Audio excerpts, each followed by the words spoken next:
Hello guys, welcome back. मैं हूं Raj and today we are going to discuss about if else statements in Verilog. आज हम बात करने वाले हैं वेरिलोग में इफ एल्स स्टेटमेंट्स की।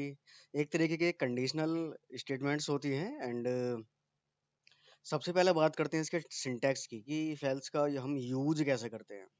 तो मैं एक न्यू सोर्स पहले मैं क्रिएट कर लेता हूँ वेरिलोग मॉड्यूल में। तो एग्जांपल से हम जो सब कुछ ही देखने वाले हैं।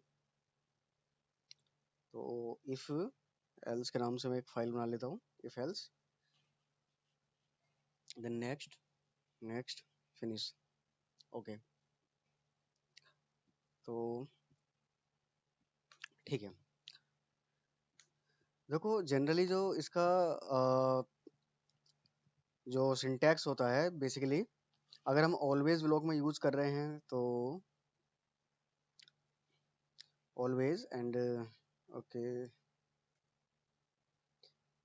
और इसके अंदर हमारे क्लॉक वगैरह या फिर क्लियर वगैरह भी होंगे इसमें, लाइक इस तरीके से। और ये बिगिन होगा हमारा, ठीक है। आप सिक्वेंशियल और कॉम्बिनेशनल दोनों ही ब्लॉक में इफ एल्स यूज कर सकते हो। तो कुछ कंडीशन होती है लाइक इफ, एंड इफ के अंदर यहाँ पर कुछ कंडीशन होगी आपकी इसके अंदर, यहाँ पर, एंड उसके बाद बिगिन होगा। अगर ये कंडीशन ट्रू होगी तो देन यहाँ जो तुम्हारी स्टेटमेंट होगी वो एग्जीक्यूट होगी। अगर मल्टीपल स्टेटमेंट है तो आपको बिगिन और एंड जो है वो लगाना होगा। ये दोनों स्टेटमेंट एग्जीक्यूट होंगी। देन जो हमने इफ को बिगिन किया है वो हमें एंड करना होगा, ठीक है। एंड एल्स, अब आप एल्स पार्ट में भी बिगिन लगा सकते हैं अगर मल्टीपल स्टेटमेंट हैं।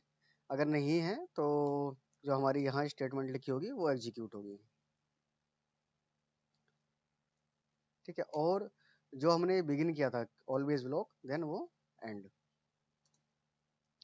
ठीक है। तो ये थी हमारी एक एक इफ एल्स का केस। इसी में एक होता है आपका नेस्टेड इफ एल्स, यानी इफ एल्स के अंदर भी इफ एल्स, या फिर एक होता है एल्स इफ का केस, ठीक है। तो मैं एक और जो है ऑलवेज ब्लॉक ले लेता हूँ, always and posedge clock begin, end if हमारे यहाँ कुछ कंडीशन होने वाली है। अगर ये कंडीशन हमारी ट्रू होगी तो जो इसके अंदर हमारी स्टेटमेंट होगी वो एग्जीक्यूट होगी। एल्स, सबसे पहले देखो बिगिन हमने किया है अगर यहाँ पर, तो उस बिगिन को जो है हमें एंड करना होगा। ये इफ ब्लॉक हमने स्टार्ट किया था, देन इफ ब्लॉक ये एंड हो गया, ठीक है। एंड देन आता है हमारा एल्स वाला पार्ट, एल्स, ठीक है। इफ एल्स बिगिन, ठीक है। अभी एल्स वाला पार्ट बिगिन हो रहा है। अब सपोज करो एल्स वाले पार्ट में भी हमारी कंडीशन है इफ, यहाँ कोई कंडीशन है, ठीक है। देन बिगिन, एंड यहाँ कोई हमारी स्टेटमेंट होगी जो एग्जीक्यूट होगी अगर ये वाली कंडीशन हमारी ट्रू होगी तो। देखो सबसे पहले तो कंडीशन चेक करेगा कि इफ वाली ट्रू है नहीं है। अगर इफ वाली ट्रू है तो ये वाली कंडीशन एग्जीक्यूट होगी, बाकी हमारा कुछ एग्जीक्यूट नहीं होगा। अगर ये फर्स्ट वाली कंडीशन हमारी फॉल्स है तो देन ये एल्स वाला ब्लॉक चलेगा, और जैसे ही एल्स वाला ब्लॉक चलेगा तो इसके अंदर हमें अगेन कंडीशन मिलेगी, फिर उसको वो चेक करेगा। अगर ये ट्रू होगी तो इसके अंदर जो स्टेटमेंट होगी वो एग्जीक्यूट होगी। अदरवाइज जो इस ये वाला जो इफ है ना, ये यहाँ से स्टार्ट हुआ है, इसका एंड, एंड इसका एल्स पार्ट वो एग्जीक्यूट होगा,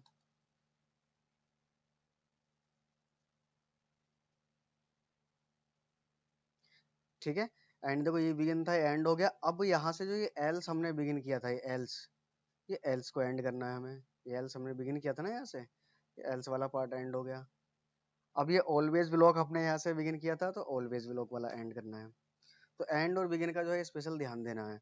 ये आपका जो है एक तरीके से नेस्टेड इफ हो गया, कि इफ के अंदर या एल्स पार्ट के अंदर इफ कंडीशन है, आप इफ के अंदर भी जो है इफ कंडीशन डाल सकते हो। एक चीज और होती है इसमें इफ एल्स की,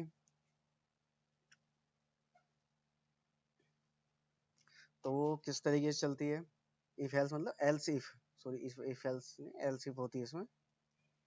तो always posedge close clock, and इसे बिगिन कर लेते हैं। ये तो आपको हमेशा करना ही करना है बिगिन, क्योंकि इसके अंदर मल्टीपल स्टेटमेंट ही होती हैं अक्सर। इफ कोई यहाँ पर हमारी कंडीशन होगी, अगर इसके अंदर सिंगल स्टेटमेंट है तो आपको इफ को जो है बिगिन करने की जरूरत नहीं है। अगर कर भी दोगे आपको तो कोई प्रॉब्लम भी नहीं है, बट जरूरी नहीं है, एसेंशियल नहीं है। मतलब ये कोई स्टेटमेंट होगी, एंड इसका एल्स इफ वाला पार्ट, एल्स इफ, देखो एल्स इफ, इसमें क्या था, एल्स के बाद बिगिन था, देन उसके बाद इफ था। तो मतलब ये एल्स के अंदर हमारा इफ कंडीशन है, बट ये क्या है, ये एल्स इफ है एक साथ। ठीक है, और एल्स इफ के बाद जो है हमारे यहाँ पर एक कंडीशन होगी। अगर ये कंडीशन ट्रू होगी तो देन ये एल्स इफ वाला पार्ट एग्जीक्यूट होगा, जो इसकी जो स्टेटमेंट है वो एग्जीक्यूट होगी। एल्स, जो एल्स वाली स्टेटमेंट है वो एग्जीक्यूट होगी। ठीक है, और लास्ट में हमारा जो हमने ऑलवेज बिगिन किया था वो एंड। अब देखो इस ब्लॉक में क्या हो रहा है, सबसे पहले वो इफ वाली कंडीशन चेक करेगा। अगर इफ वाली ट्रू है तो ये वाली हमारी स्टेटमेंट एग्जीक्यूट हो जाएगी, एंड अगर इफ वाली ट्रू नहीं है तो फिर एल्स इफ वाली कंडीशन चेक करेगा। अगर एल्स इफ वाली कंडीशन ट्रू है तो ये वाले स्टेटमेंट एग्जीक्यूट होगी। अगर ये दोनों कंडीशन ट्रू है तो दोनों ही एग्जीक्यूट होंगी। ठीक है, अगर दोनों ही फॉल्स है तो कौन सी एग्जीक्यूट होगी, एल्स वाली। अगर दोनों ही फॉल्स हैं तो ये आपका इफ एल्स वाला जो है पार्ट था। तो मैं आपको एक एग्जांपल से जो है इसको समझा देता हूँ। एक एग्जांपल ले लेते हैं इफ एल्स के लिए। पहले मैं सिंटैक्स को सभी को जो कमेंट आउट कर देता हूँ।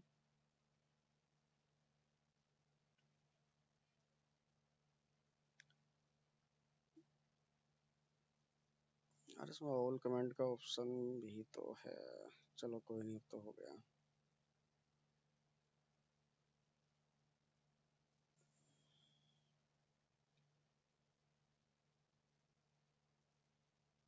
ठीक है, ये इसका इफ एल्स का वो था सिंटैक्स, एंड मैं एक एग्जांपल भी ले लेता हूँ मैं इसका।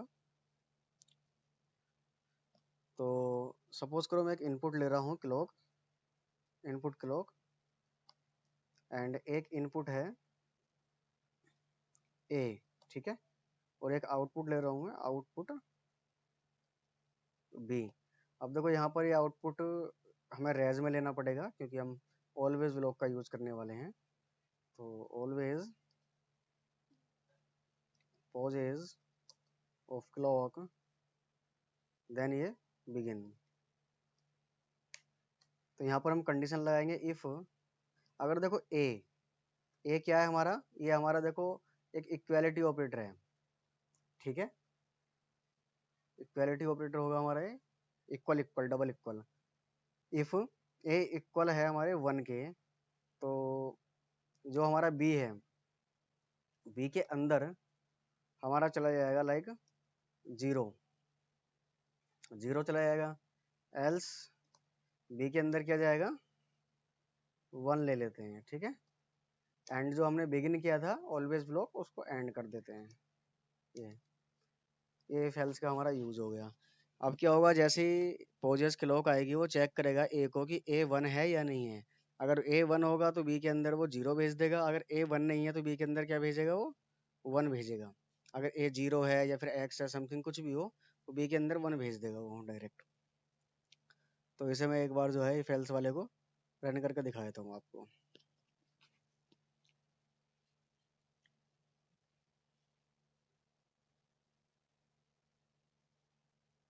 तो देखो अभी बी में हमारा एक्स है।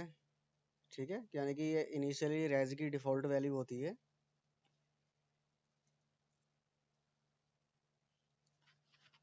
अब मैं ए को देखो फिलहाल 1 देता हूँ मैं पहले।